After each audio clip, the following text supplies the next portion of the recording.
Welcome to the Lazy Money Machine, where we show you the easy, no-nonsense way to financial and time freedom. Here are your hosts, Graham Brown and Erik Tenhaver. We're live on the Facebook Live group with Jasper Ribbers. Hello, Jasper. Hey, Erik. How are you doing? Very well. Nice to see you. And welcome as one of the latest members of our Lazy Money Machine movement and tribe. Yeah, I'm excited to be here. Yeah, very cool. For people that don't know who Jasper is, I've interviewed Jasper before, and he has a very interesting way of living and of sustaining himself. And I'll let Jasper explain in a minute. But in short, Jasper is an Airbnb host, and he is also teaching a lot of other people on how to invest in Airbnb. He has a book out that's called How to Get Paid for Your Pet, and a website with the same name, and a podcast with hundreds of episodes weekly, I think, where you talk with other people, and also you do your updates on what's happening in the Airbnb market. So our Airbnb expert has joined the Lazy Money Machine. I'm very happy with that. We're just starting. You're already hundreds of episodes down the line. But we're very happy to have you on board. So maybe you can maybe give a quick introduction of who you are and what makes you so different from a lot of other people. Yeah, sure. Well, I am just like yourself. I'm based in the Netherlands. After I went to university, I took a trading job in Amsterdam and later in Chicago, which went pretty well. When I was young, I always felt like I wanted to do something different than the standard sort of path. But I really didn't know how to do that and what I should be doing. So I just kind of went along with the standard path of going to university, getting a degree, getting a job, etc. But at some point in my life, I realized that, I really wanted something different. And at the time I was 32. I was living in Chicago. I'd been trading for 6 years. I was getting a little bit bored with the trading, and I thought, okay, well, if I want to change my life, if I want to do something different, I have to do it now because, you can't postpone it forever. And, the last thing I wanted was to sort of, grow old with regrets of never having tried to really, do the thing that I really wanted for my life. And so, in 2010, I made the decision to quit my job and to, kind of take a leap of faith, without any plans. I just took off to Brazil, mm-hmm. And then I started trying to figure out what I wanted to do with the rest of my life. Basically, that's how everything got started. So what was the turning point for you to decide, well, this working lifestyle in the finance business is no longer for me, and I want freedom, and I'll figure out a way to achieve that? Well, I had a couple of realizations. The first realization I had was that adding more money to my bank account didn't really affect my happiness or sense of fulfillment. Yeah. So, just sitting in the office all day just to, change that number on my bank account, it didn't feel like that I was going to get anything from that. And secondly, it was just the lack of freedom that I had. I wasn't happy with it, I got bored with the life. I felt like I was wasting my time in the office. I felt like I was just a monkey doing a little trick mm-hmm. that I learned, and I guess it was a profitable trick because I did well financially, but at the same time I was just sitting in an office all day, and I didn't feel motivated. I wasn't excited about it. So I really felt like I'm wasting my time, and the only benefit that I get is that my bank account goes up a little bit every year. Yeah. But is that really what I want from life, or do I want something else? Mm-hmm.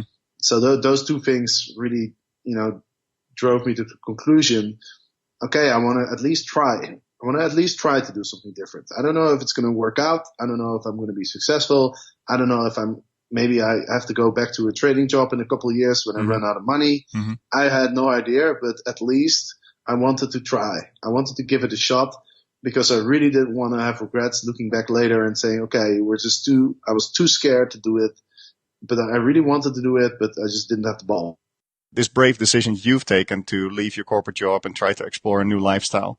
Many people struggle with that decision, and the longer you're in a working situation, usually the more difficult it becomes, right? So people that are thinking about doing something like you did, what would you tell them? How would you advise them to look at whether or not they could do the same? Well, I mean, first of all, I really realized that it is a difficult decision. And in the last 8 years, I've actually encouraged a lot of people who really wanted to do something similar. I've really encouraged and supported them in their decision. And a lot of my friends have actually made similar moves. But I know from talking to them, I know how it's very stressful, right? Because you don't know what you're getting into. You're giving up your security. And, it's scary. And, I was in a fairly comfortable situation because I did have my apartment in Amsterdam that I bought, and I paid off the mortgage with the money that I made trading. And so I had some sort of a backup, right? I knew I could rent out my apartment.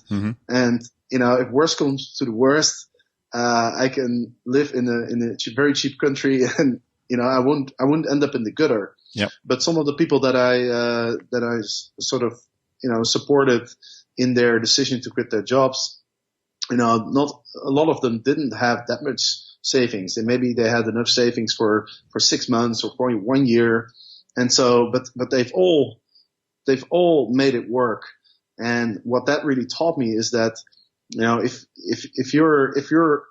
you have less savings, then you're much more motivated to really work your ass off. Like I've seen some of my friends just do incredible things, that I really respected, because to be honest with you, I was a little bit lazy myself because I had more of a runway to go. So, I kind of gave myself some time to just enjoy myself and travel the world and do some cool things. But I think the biggest realization that people should have is that, what's the worst case scenario? I think people usually, they take a worst case scenario that's way worse than it really is, right? Because, if you have, some type of job, you have knowledge, you have a lot of value already, right? Just because you quit your job doesn't mean that's all gone. Yeah. Right? You probably will be able to find another job if you really have to. Right? And so that's the first thing that I would say. Like, worst case scenario is not that you're going to end up in the gutter. Right? Worst case scenario is that you're just going to find a new job and it will be a similar situation that you left off. But so I think that's the first realization. And then the second realization is also that, if you really want to change things, if you really want to go for it, there's ways to work on things, without spending a lot of money. Like, I know people who've moved back in with their parents and just worked for 6 months building up their business, until they were generating enough money to live by themselves. I know people who started building their business in the evening hours or in the weekends while they were at their job, right? And so, there's ways to go about it. You can live, for example, I lived in Vietnam for a while, and, I was counting every single dollar that I was spending because I was just curious, like, how much money do you really need to live a comfortable life in Vietnam? And I ended up spending less than $1,000 a month. Amazing, yeah. Eating out 2 or 3 times a day. Yeah. Living in a pretty nice, I wasn't big, but I had my own room, my own bathroom. And so, it was quite comfortable, but still I was spending less than $1,000. So, if you have, let's say you have like $25,000 in savings, if you live in a country like Vietnam, that's 2 years, right? That's a lot of time. Yeah. That's a lot of time to build something. Yeah. And so those, I guess those are the main things that I would that I always tell people, like, hey, you're not going to end up in the gutter, and there are ways to live very cheaply while you're building your business. And if you still feel uncomfortable with that, well, how about just stay at your job for another 6 months or another year and just try to save up as much money as you can and use the time that you have in the evenings and the weekends to already start building your business, so that when you quit, you already have something going. Yeah. And one more thing that I want to throw in here, actually. One of my friends, she was working for GM. She had a pretty high position at GM. Mm-hmm. Very, very good job. And she really wanted to quit her job, and she was really scared about it. And so I encouraged her. And what actually happened was quite fascinating, because she told her boss that she wanted to quit, and her boss didn't want to let her go because her boss was like, okay, now I have to find a new person. Yeah. And so he was trying to convince her to stay. But then eventually he asked her, like, well, why do you want to quit? What is it that you want? And she told him, well, I want to have freedom. I want to be able to travel. I want to be able to go on adventures and see the world and do all those things. And so he ended up saying, well, how about I'll let you work remotely? Yeah. And so what she actually didn't quit her job, but she ended up getting such a good deal where she was able to travel the world and just work from her laptop at the same job with her same salary. So just by even, telling your boss that you're thinking about quitting could already give you a much better deal, even if you're not quitting your job. Yeah, there's something about us sometimes limiting ourselves by the assumptions we make about the surroundings, right? So in this case, going to your boss and asking, hey, this is actually what I want. Is there a way to make this happen? But that's sort of already the mindset of an entrepreneur, right? Okay, this is what I want to do. I'll figure out a way to do it. But I think it's good, that there are more options than what's right in front of you, and it's good to explore them, I think. Yeah, absolutely. Yeah. I mean, there's different alternatives, but then also, I would also want to say that, I mean, it really depends also on how far you want to push yourself to make something happen, right? Mm-hmm. I mean, I have a friend who used to be a lawyer, and he quit his job a while ago, and what he really wanted to do, he wanted to teach math, and now he has a website, a YouTube channel, and he's doing really well. He's actually making more money now than he used to as a lawyer. But I mean, when he quit his job, he didn't have that much savings, and I mean, he wanted it so badly. He was putting in so many hours. He was working at this thing 16 hours a day. It was crazy. Like I was actually worried about him. I was telling him, like, dude, like, don't get a burnout or something. Like you need to have some free time. Take a break. Take a holiday or something. Yeah. But he was so driven. He was like, no, I don't want to go back to this lawyer job. So I'm going to do whatever it takes to make this happen. And and man, I have a lot of respect for that. Yeah. Hey, sorry. One more thing. What I'm really trying to say is, like, this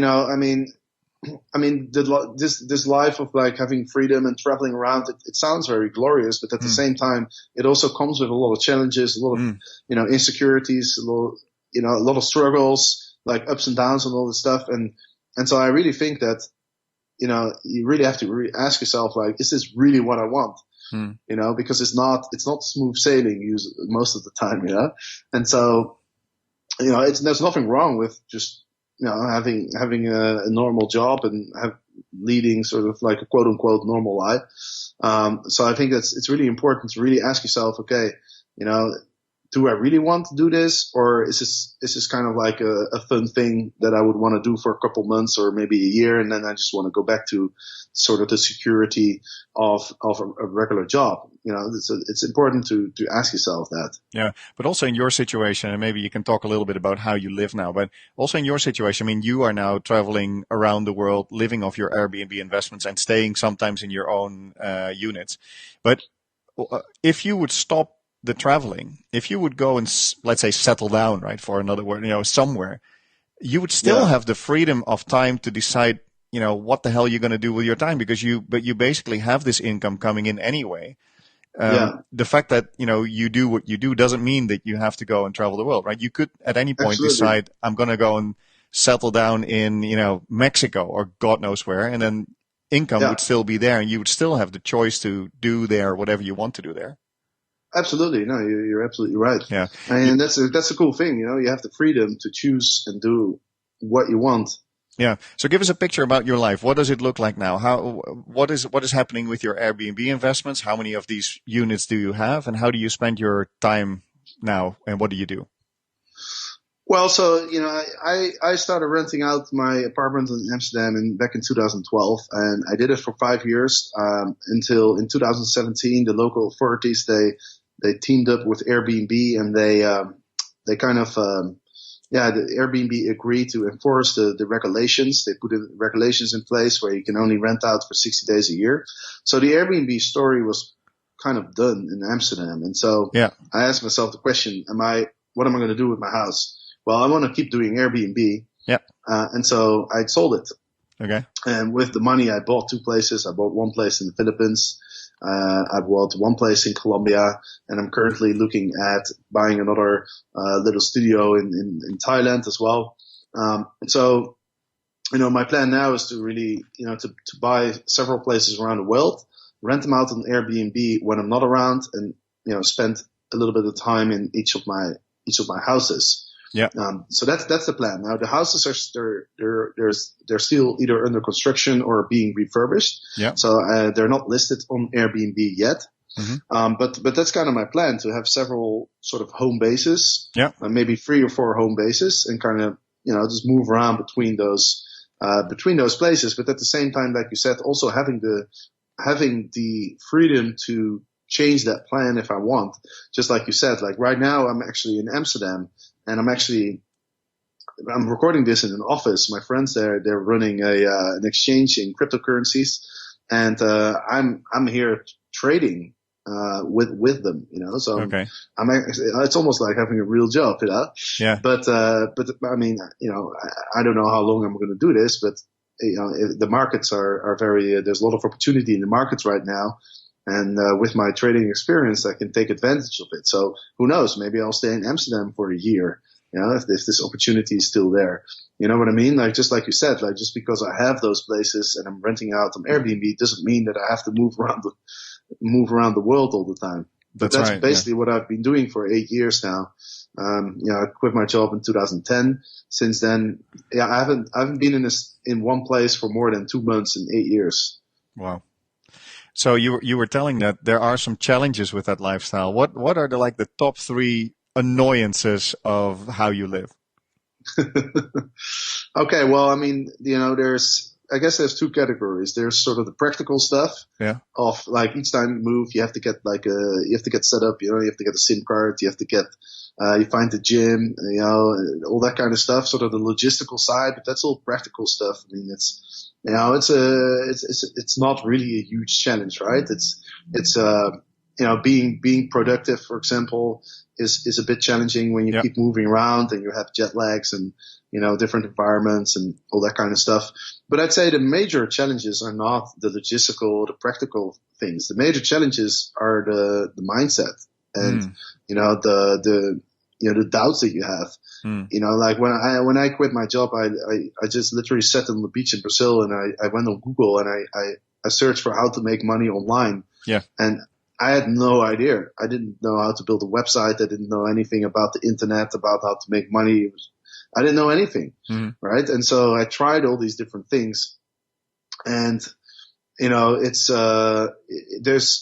I guess one of the biggest challenges is choosing what you're going to do, because, when you have a job, you kind of know what to do. You go to the office and there's tasks that you're assigned, and you just do those tasks, and then you go home, and the next day there's more tasks, and so you never really have to think about like, okay, what am I going to do today? Yes. Right. But the moment you quit your job, it's almost like the world opens up, and now it's like, okay, well, there's a million things I could be doing. Mm.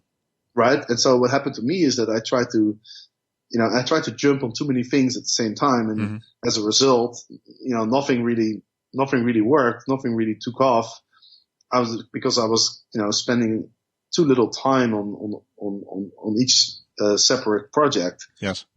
And so making choices is a challenge. You know, because there's so many things you could be doing, and what are you going to do? That's one challenge. And then the second challenge, I guess, is like when you actually choose some things to do, and then the question is, the doubts will set in at some point, right? Because with these especially with like making money online, and you know, this is different from Airbnb, right? Like Airbnb is obviously it's different. You can rent an apartment, you put it on Airbnb, and you know, you'll probably be able to make some money. But what I'm really more talking about is, you know, making money from an online business. Right. So for example, in my case, it's the podcast, it's my website. Yes. How do you make money from that? And that's not that easy. It takes a long time. Yeah. Like I've been working on that business for 3.5 years. And, you know, I'm only at the point now where if everything else falls away, I could live off it. You know, I could have a comfortable living, but that took 3.5 years. Right? Yeah. It's a long time. And so, I mean, in the last 3.5 years, there's been plenty of times where I was about to give up. I was about to just shut the whole thing down. Because I would ask myself, what am I doing? I'm not even making that much money. Yeah. You know, takes a lot of time. Yeah, maybe I will never get a big audience. I'm not really good at this. You know, I should be doing something different. Those doubts are going to set in, and you know, and then you have to deal with that. And you're on your own then in that case, right? Because the website business is your own business, right? Exactly. So exactly. So it's like.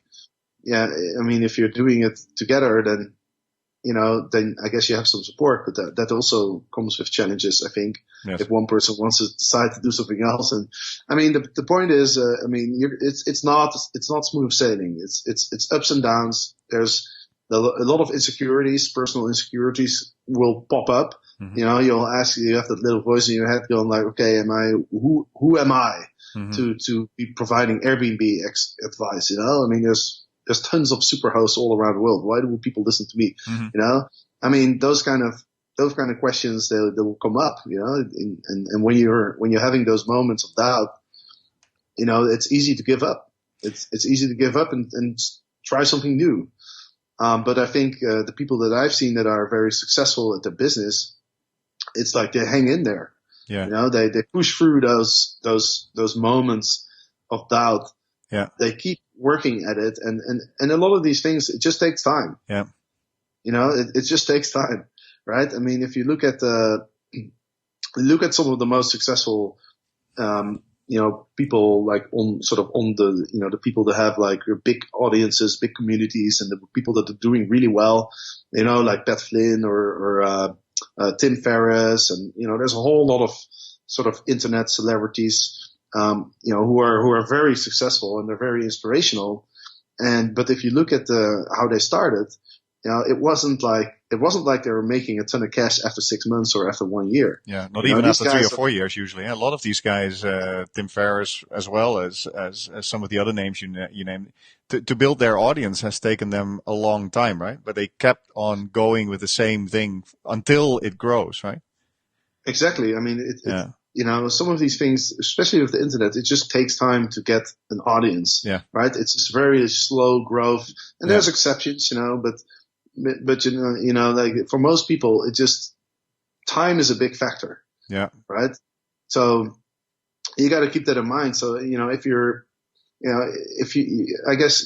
trying to decide what do I want to do, you know, you're going to have to be in there for the long term. There's no easy way to make money online because there's just too much. You're competing with pretty much everyone else in the world, right? Yeah. I mean, if you start a local bakery in the village, then you already have a competitive advantage over the next guy who's 20 miles away because people have to drive 20 miles to buy the bread there, right? So you already have a little market for yourself, kind of. But if you're on the internet, you're competing with the whole world. Yes. Like everybody can start a podcast or a website about Airbnb. You know, I mean, there's plenty of people who have the knowledge. So, you know, you're really competing against a lot of people, and it takes a lot of time to get traction on the internet, for Google to index your site, to get more organic traffic. You know, it just takes a long time. Yeah. So you really have to make sure that what you're doing is something that you enjoy. It's something that you have a passion for. Yeah. Right. Because otherwise you're going to give up before you have the chance of being successful at it. Yeah, I just showed a picture on the screen with you and the Airbnb founders, I think it is, right, where they hold your Yeah, book. So yeah, you were saying, you're questioning yourself, why would people listen to me? Well, why do people listen to you? There must be a good reason for it. yeah. That's a good question. I actually, I have a couple funny answers to that question. Well, first of all, I went to Taiwan a couple months ago, and I went on Airbnb, and I found a really cool place. So I sent the host a message, Mm-hmm. and he responded by saying like, "Hey, Jasper, man, like I always listen to your podcast. Yeah. That's so cool that you're coming into town. Yeah. We should hang out."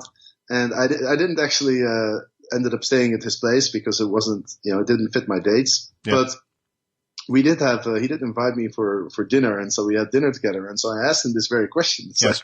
Why do you listen to me? Why do you listen to my podcast? And he said, well, do you want an honest answer? And I'm like, yes, I want to have an honest answer. And so he said, well, I have trouble sleeping. And, and your podcast it's a topic that interests me, yeah. But it's not so complicated that it keeps me awake. It engages me, but it engages me exactly to the point where I feel relaxed. My mind is not wandering off to other things, but at the same time, it's not so engaging that it keeps me awake. So I use it to fall asleep. So I listen to your voice every night before I go to bed. Yeah. And so I didn't expect that. I wasn't expecting to be helping people get over their insomnia or their problem sleeping. But I mean a lot of feedback that I get from hosts. I get a lot of emails from people, and I guess there's two things. First of all, when you start Airbnb hosting, it's you have concerns. Like every host has the same concerns. It's about safety, right? I'm getting random people from the internet in my house. Yep. Okay, are they going to steal stuff? Are they going to destroy my place? Now, these are the concerns that people have, and just listening to other hosts who are already doing it. You go on my podcast. I've interviewed I don't know, maybe like 150 Airbnb hosts or something, right? So people listen to a few of those stories and they're like, okay. And they hear about the challenges and they hear about, all the positive experiences, and it gives them a little bit of confidence, to start doing it themselves, just having heard those other stories. So I guess that's one part. And the other part is just people, some people, they want to get better results, they want to optimize their business. They want to improve their, the listing in the search results. They want to get better reviews. They want to be a better host, right? And so those people, they listen for the actual advice, right? How do I improve this Airbnb business? How do I do a better job at it? Or how do I get started with it? And I guess the third, part of the audience are the professionals. So these are people that are, for example, they're, property managers. And, for them, it's like industry news. For them, it's like quote unquote work. I talked to this one property manager and he said, yeah, I always listen to your podcast because, first of all, I want to stay updated on what's going on in the world of Airbnb. Because I do 2 episodes. I do one where I interview people. The other one, I discuss the news. Yes. And but he also said, it's called This Week in the World of Airbnb, right? That's the one where you share all the news on what's going on, right? Exactly. So, so he said, well, I always listen to it because I can put it in the work category, right? So imagine sometimes I feel a little bit lazy. I don't feel like, doing the tasks that I have to do. And so then I thought, well, if I just lie on the couch and listen to this podcast, that's work because that's like industry news, right? Right. Yeah. But you're also getting invited to speak at conferences and things like that, right? So you're really now a recognized. It has taken years, as you mentioned, but you are really a recognized expert in this field now, right? Yeah, I was invited by Airbnb to speak at the Airbnb Open in 2016 in Los Angeles.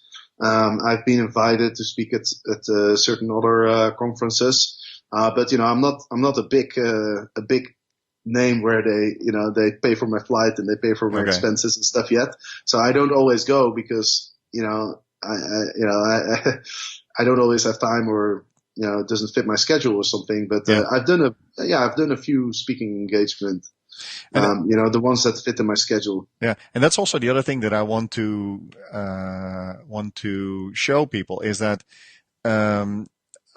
it's not like, you're a small player in Airbnb, but you have a few units, yet because of your presence online and because you're talking to a lot of people and because you're sharing a lot of your knowledge and your information, despite the fact that you have a few places of yourself, because you are learning a lot from others, you are becoming like the expert in this field, right? Yeah, it's funny because sometimes I interview hosts and I ask them like, okay, tell me about your Airbnb story. And then they go like, oh, I started in 2010. Yeah. I have, I started with one property. Now I have like 23. And, I have a property management company and I have this and I have that. And I'm listening to it and I'm thinking, damn, like this guy, we should swap seats, This guy has more experience, like probably more knowledge, than me. So, again, like, sometimes you question yourself. You're like, who am I to like provide all this advice? But then at the same time, there's a website that really inspired me to do this. And that the website is called Expert Enough. Okay. And that really, when I read some articles on that website, I was like, damn, this is right.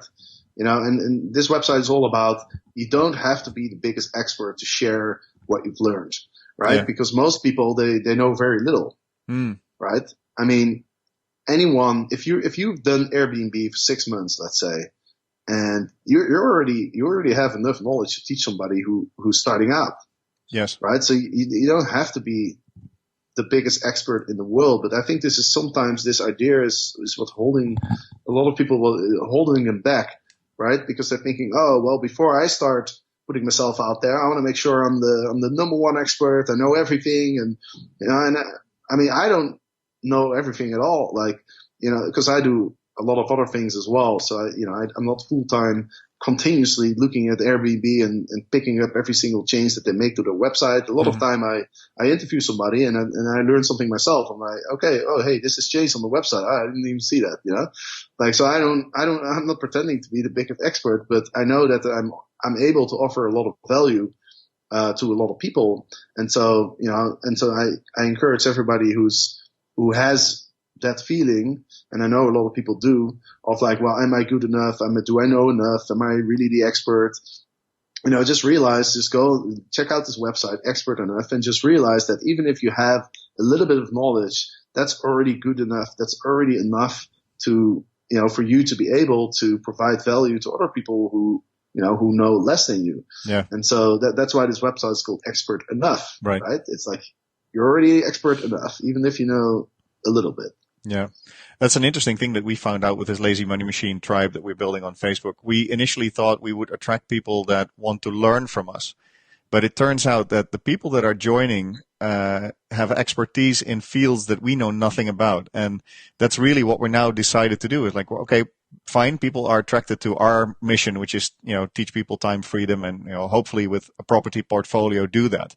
But the people that are coming into our tribe are fantastic knowledge sharers for all the other members. So that's what we're also doing now, getting, our members to come on and to talk about what they know, because somebody knows a lot about online advertising. Somebody knows a lot about music. Somebody knows a lot about, there are people that have interests and knowledge about certain things that are fantastic to share in this medium. So I completely agree with you. You don't need to be, the multimillionaire expert in a certain business field to be able to show people something or teach people something. Yeah.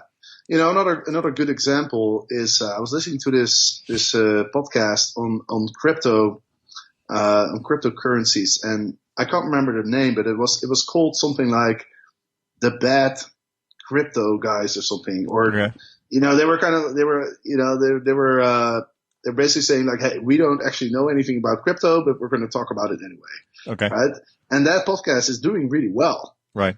Which is funny because they're saying like, hey, we're not really the experts. And when you listen to the podcast, it's pretty funny because they interview people and, they come all the time. They're saying like, okay, like, don't take our advice. We don't know anything about this, but we want to learn. Yeah. And I was thinking that's actually a pretty fun idea, to instead of saying like, yo, I'm the big expert, I'm going to tell you guys how to do it. You could also say like, hey, you know what? I want to start an online business I have no idea what I'm doing, and I'm going to just do this podcast, interview people so that I can learn, and you guys can learn along with me. Yeah. So there's different ways. There's different ways to do it. Yeah.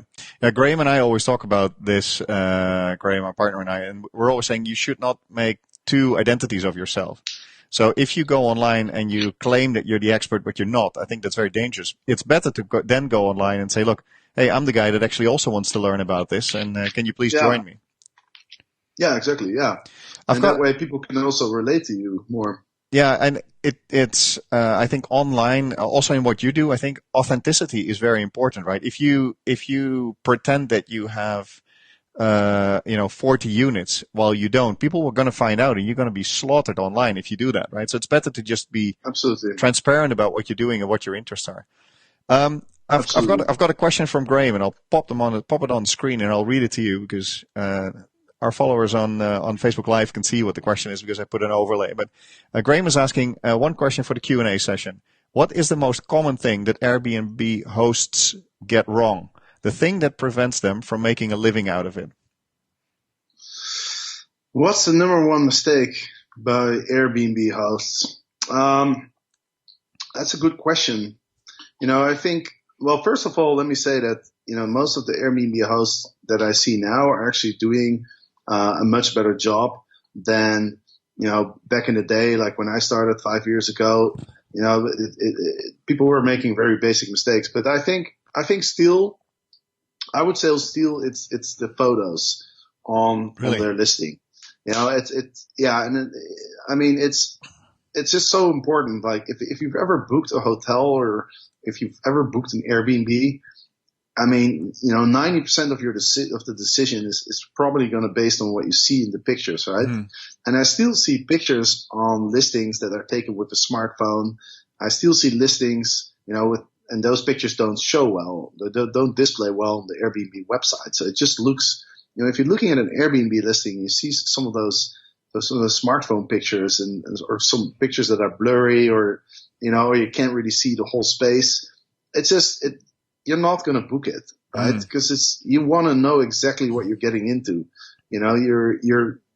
Because when you're booking a hotel, at least you have certain guarantees, right? The hotel is there, there's a reception, there's 24-hour people around and stuff, and it kind of gives you this confidence. Okay, I can book this, and it'll, at least I'll have the basics.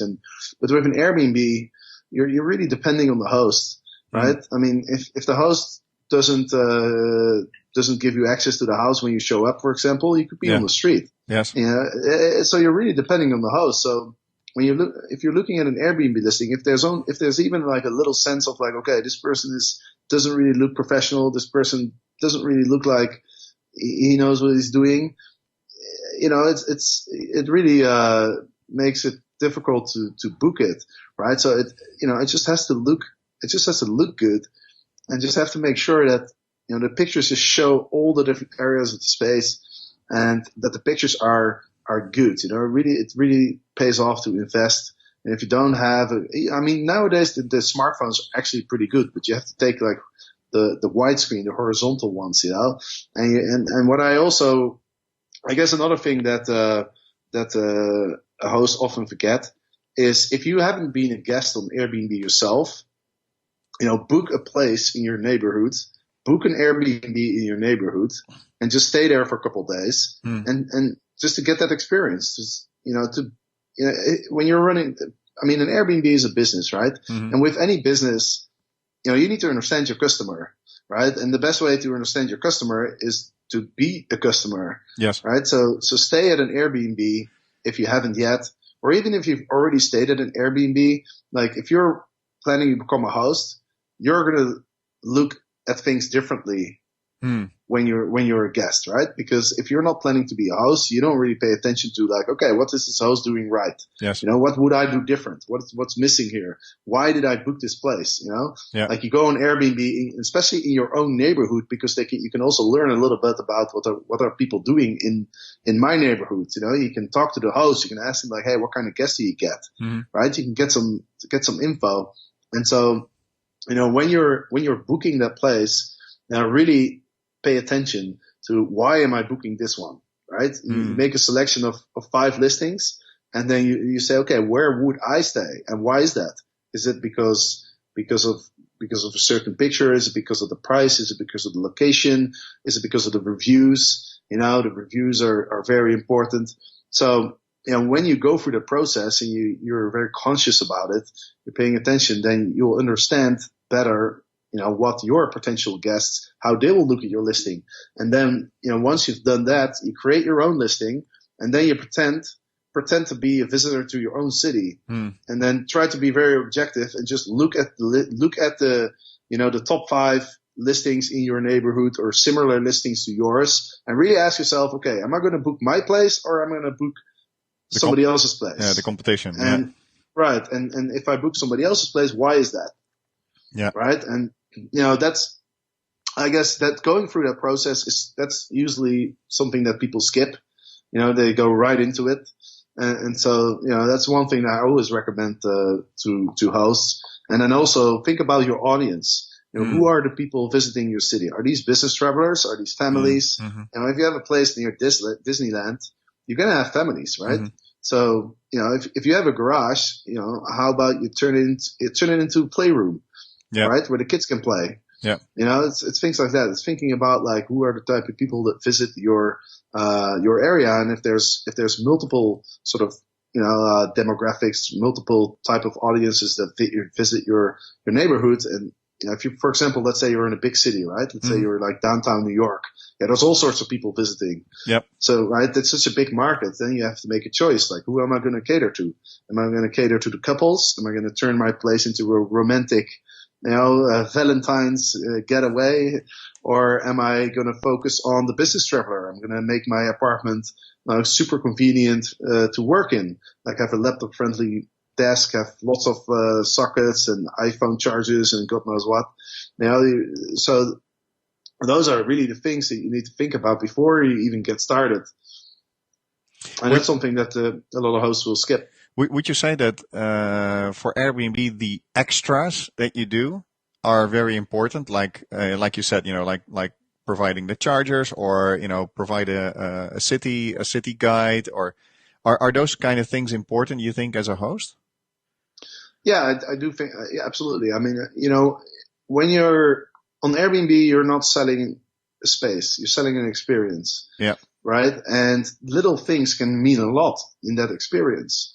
If imagine you travel all around the world, you're in the plane for 12 hours, you get to your place, and your phone is dead, and you forgot your charger. Yeah. Right? And you open the door of the apartment, and you walk in, and the first thing you see is like an iPhone charger device. Mm-hmm. That's like, you're going to be so happy. Like, Yeah. Imagine it's like at nighttime and the shops are closed. Yeah. Like that little charger just pretty much saved your experience. Yeah.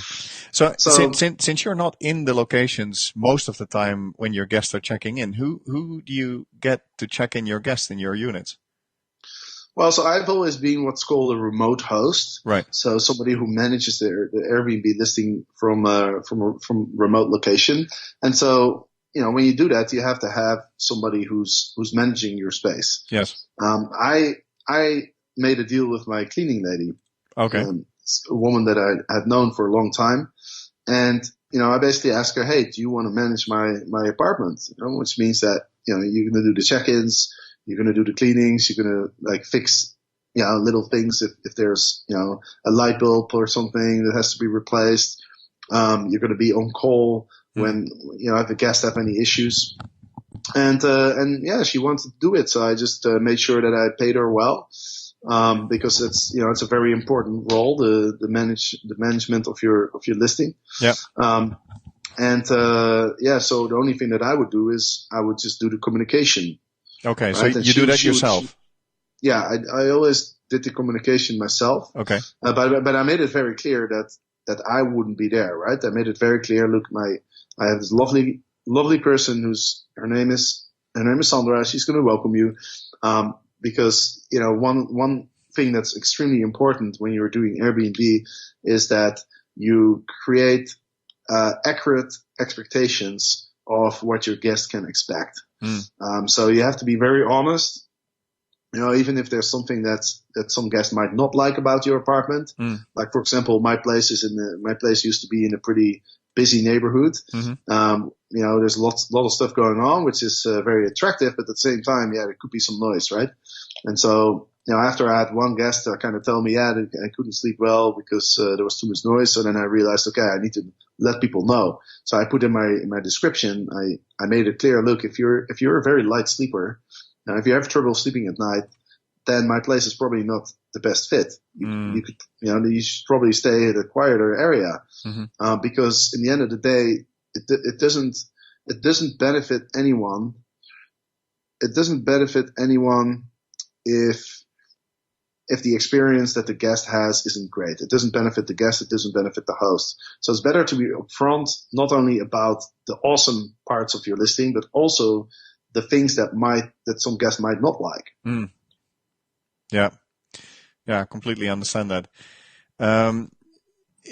Your current situation. What are your main activities that you're working on right now? You were mentioning you were busy doing trading of cryptocurrencies, which is something that Graham and I have been speaking about a few times as well. Graham had invested and had divested again for the cryptocurrencies. But what excites you at the moment? What are the main things that you're occupied with at the moment? Well, I mean, I'm basically I'm doing my Airbnb podcast. Yes. And I'm doing the trading. Those are the two main things that I'm working on right now. Yeah. I've done other things in the past, but one of the great things about having this freedom is that when there's an opportunity, you can jump on it. Yeah. Right. And I mean, for me, this was a great opportunity because I traded for 6 years in the financial markets, and trading these cryptocurrencies is not very different. I used to do arbitrage, so taking advantage of price differences in different markets. Yeah. Now these cryptocurrencies, they're trading on there's 70 exchanges or something, right? Yeah, amazing. So there's a lot of opportunities. There's futures, there's options. I mean, and the market is very inefficient, right? There's not enough professional parties involved yet where everything is trading at the right price. There's a lot of mispricing in a lot of these things.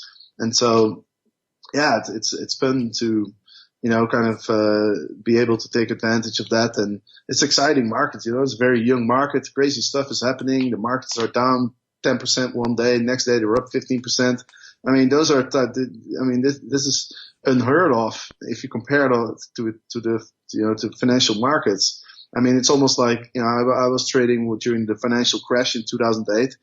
It's almost like the trading circumstances are like that almost every week. Yeah. So it's exciting. It's exciting. And the beauty of this is, I think, like you said, since you have your other things going on, you can then decide, well, I just want to do this. I think it's fun. So let me go and do this for a while, right?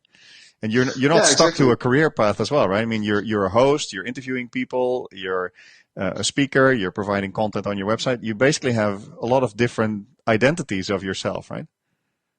Yeah, exactly. I mean, the online business, what's the one thing it takes a long time to build it, but once you have an audience, once you have things going, it's not necessarily a full-time job, right? Yeah. I mean, I've hired people now, for my podcast, for example. The only thing I do is I do the interview. Yes. We'll definitely do a second session with Jasper at some point, I hope, after we collect some more of your questions on the Lazy Money Machine tribe.